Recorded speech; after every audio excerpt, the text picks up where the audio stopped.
नमस्कार, आप देख रहे हैं आज तक और मैं हूं आपके साथ निशांत चतुर्वेदी। 4 बजे के बुलेटिन की शुरुआत में खबर गया से, जहां एमएलसी मनोरमा देवी तो फरार है, लेकिन पुलिस उन्हें ढूंढने में करीब करीब सरेंडर कर चुकी है। पुलिस सरेंडर कर चुकी है। अब से थोड़ी देर पहले गया पुलिस ने मनोरमा देवी के घर पर इश्तेहार चिपकाकर उन्हें एक तरह से फरार घोषित कर दिया।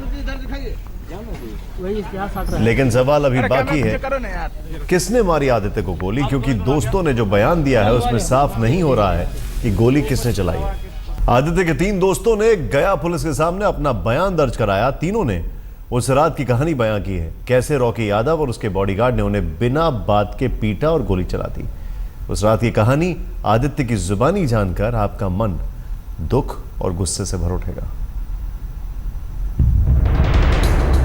जिस रात गया में बेकसूर आदित्य को रॉकी यादव ने गोली मारी, उस रात के गवाह बोल रहे हैं। आदित्य के दोस्तों ने पुलिस के सामने अपना बयान दर्ज कराया है। आदित्य के 3 दोस्तों ने पुलिस के सामने उन पलों की कहानी बयां की है जब रॉकी और उसके बॉडीगार्ड ने गुंडागर्दी दिखाते हुए आदित्य को गोली मारी और उनके दोस्तों को पीटा।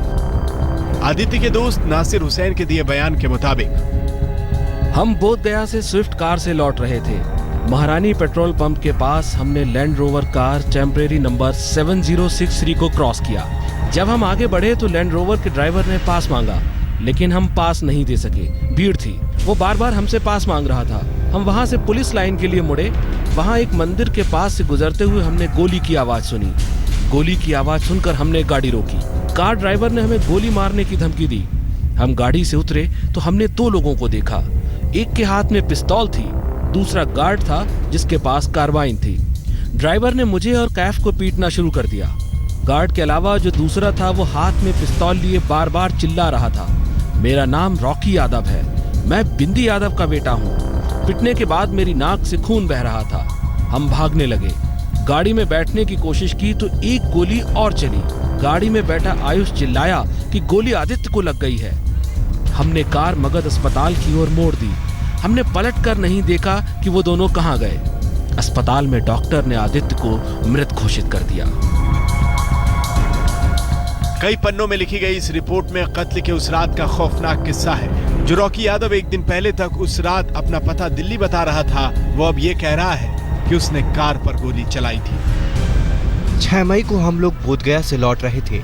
महारानी पेट्रोल पंप के पास लाल और सफेद रंग की स्विफ्ट कार हमारी लैंड रोवर को चकमा देते हुए आगे निकल गई।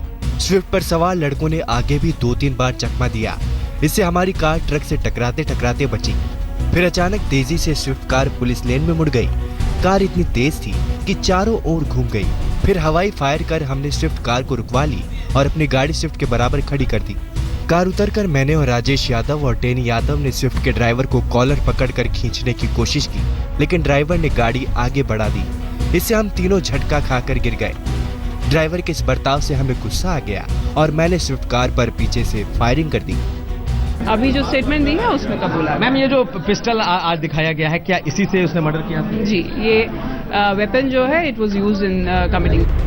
इस बीच रॉकी की मां मनोरमा देवी ने अपने लिए जमानत की मांग कर ली है। भूमिगत होकर अंतरिम जमानत की जद्दोजहद कर रही मनोरमा देवी गिरफ्तारी से बचने की कोशिश में है।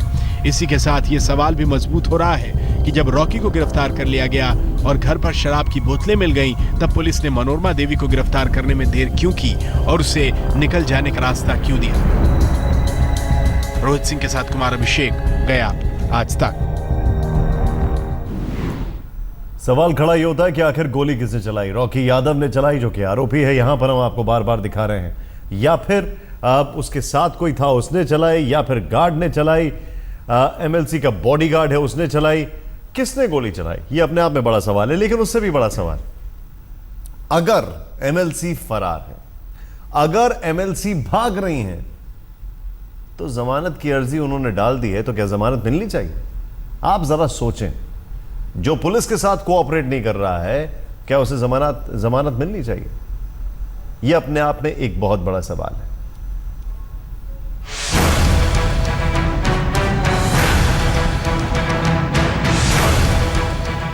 मनोरमा देवी पर क्या सरकार मेहरबान है, या फिर जेडीयू एमएलसी को गिरफ्तार करने की कोशिशों में पुलिस नाकाम?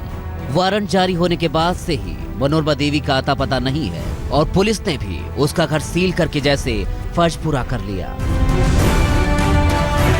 लेकिन आदित्य के माँ बाप के जहन से यह सवाल पीछा नहीं छोड़ रहा। मनोरमा देवी के पति और बेटे को तो पुलिस ने थक-हार कर सलाखों के पीछे कर दिया, लेकिन मैडम मनोरमा अब तक लापता हैं। पटना से लेकर गया तक सरकार और पुलिस वही राग अलाप रहे हैं कि मनोरमा देवी ज्यादा नहीं भाग सकेंगी।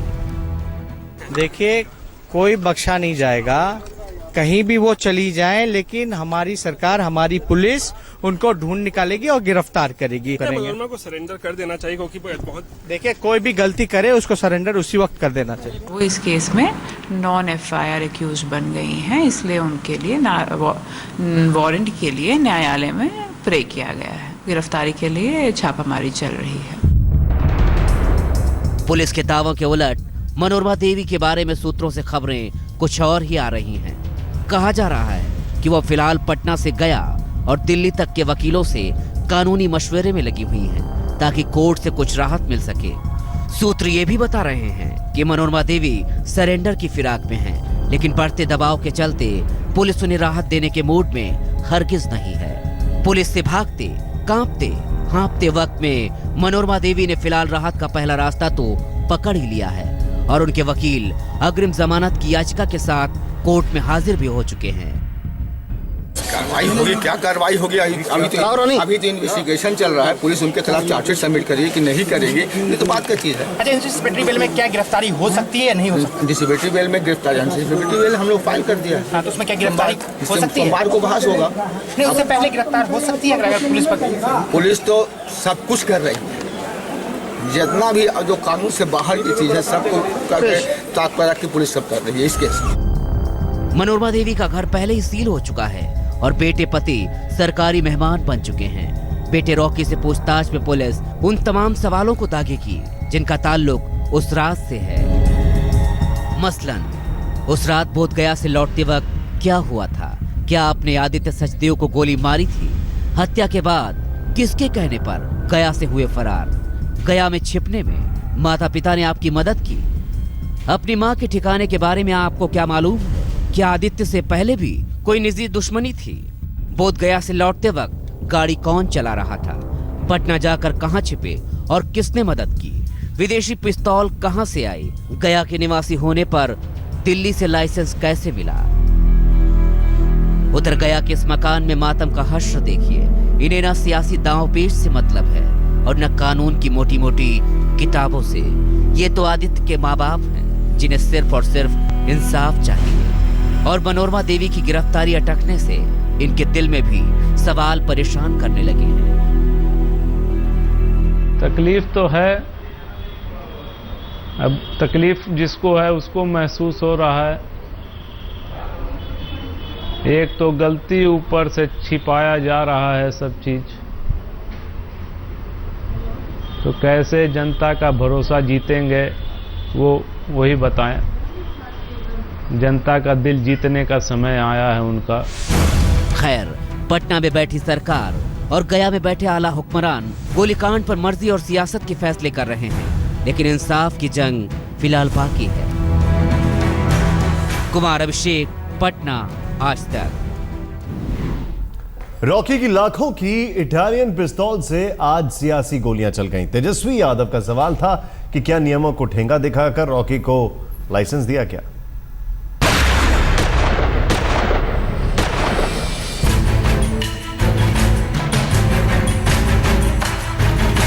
गया पुलिस के हाथों में रॉकी यादव की जो पिस्तौल लहरा रही है वो बड़ी कीमती है और मेक इन इटली भी। रॉकी की गिरफ्तारी के बाद पुलिस ने हाथों में घुमा फिरा कर इस पिस्तौल को कैमरे के सामने पेश किया, लेकिन अब ब्रेटा पिस्तौल के लाइसेंस पर सवाल उठ रहे हैं। रॉकी ने पिस्तौल का लाइसेंस दिल्ली से हासिल किया था और अब deputy CM Tejashwi Yadav licence की लड़ाई में दिल्ली पर टूट पड़े हैं।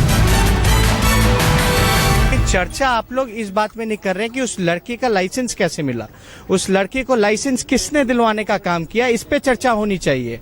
और आज दिल्ली के अखबार में, प्रसिद्ध अंग्रेजी अखबार है, उसमें छपा है कि दिल्ली पुलिस ने रॉकी को लाइसेंस दिया है बिना वेरिफिकेशन के। इसकी हम लोग जांच कराने का काम करेंगे। रॉकी यादव ने दिल्ली में वसंत कुंज के पते ठिकाने पर पिस्तौल का लाइसेंस हासिल किया था, लेकिन अब पटना से उठा सवाल दिल्ली पहुंच गया है कि क्या कायदे कानूनों से आंखें बंद करके रॉकी को पिस्तौल थमाई गई। आज तक दिल्ली में उस घर तक भी जा पहुंचा जो रॉकी के लाइसेंस में दर्ज था। इस वक्त हम वसंत कुंज के C9 ब्लॉक में मौजूद हैं। दरअसल यही वो फ्लैट नंबर है 9325, जहां पर जो लाइसेंस बना है, जो वेपन रिकवर हुआ है रॉकी यादव से, यही एड्रेस था। इसी एड्रेस के बेस पर जो है वो लाइसेंस बना हुआ था, जो डॉक्यूमेंट्स मिले हैं, और बाकायदा दिल्ली पुलिस की जो लाइसेंसिंग विभाग है उसकी तरफ से लाइसेंस जारी किया गया था, ऐसी जानकारी अभी तक मिल रही है। इटली की ब्रेटा पिस्तौल से गया गोलीकांड में खून बहा और आदित्य की जान चली गई। वैसे रॉकी हथियारों का बड़ा शौकीन भी है। फेसबुक पर तमाम तस्वीरों में उसके हाथों में बंदूकें टंगी दिखती हैं, लेकिन इस दफा लाइसेंस, लाइफ और लाश का कनेक्शन उसके माथे पर ऐसा चिपका कि जेल का रास्ता काटना पड़ा। गया से कुमार अभिषेक के साथ चिराग कोठी, दिल्ली, आज तक। एमएलसी मनोरमा देवी के घर पर पुलिस के अफसरों ने इश्तेहार लगा दिए हैं एमएलसी की तलाश के लिए। हालांकि अभी तक पुलिस मनोरमा देवी को ढूंढने में फेल है। मनोरमा देवी के घर से रिपोर्ट दे रहे हैं हमारे संवाददाता कुमार अभिषेक। मनोरमा देवी के घर पे आखिरकार इश्तेहार चिपका दिया गया है और ये इश्तेहार है उनके हाजिर होने का। हम दिखा सकते हैं कि ये उन्हें हाजिर करने के लिए ये इश्तेहार है और आज की तारीख इसमें डाली गई है ताकि दिखाया जा सके। पुलिस वाले लोग यहाँ मौजूद हैं। सर ये बताइए कि ये आप लोगों ने यहाँ पे क्या चिपकाया है? इश्तेहार चिपका हुआ। किस बात का? माननीय न्यायालय से वो फरार हैं। इस कांड में माननीय न्यायालय से इश्तेहार लेके तामिला कराया गया है। इस बीच अगर वे सरेंडर नहीं करेंगी तो उनके विरुद्ध कुर्की जब्ती की कार्रवाई की जाएगी। तो ये कब तक का आप लोगों ने वक्त दिया है? कब तक उनको सरेंडर? अभी तो माननीय, इसके बाद हम लोग कोर्ट को रिपोर्ट करेंगे, कोर्ट कुर्की जब्ती देगी तो हम लोग विधिवत कुर्की जब्ती करेंगे। इस बीच अगर आत्मसमर्पण नहीं करेंगी तो सोमवार तक का वक्त है। वो ये हमें तामिला प्रतिवेदन तो पहले देने दीजिए कोर्ट को। तो ये मनोरमा देवी का घर है। पहले ही हम आपको दिखा सकते हैं कि ये सील किया जा चुका है और अगर वो आत्मसमर्पण नहीं करती हैं तो उनके खिलाफ कुर्की होगी। और ठीक कुर्की के पहले ये गया कोर्ट का एक तामिला है, एक गया कोर्ट का इश्तेहार है जिसमें उन्हें साफ तौर पर जल्द से जल्द आत्मसमर्पण करने को कहा गया है और अगर वो नहीं करती हैं तो ये घर सील करने के बाद अब इसकी कुर्की जब्ती की जाएगी। ऐसे में मनोरमा यादव के पास अब विकल्प नहीं के बराबर है। कैमरामैन नदीम आलम के साथ कुमार अभिषेक, गया, आज तक।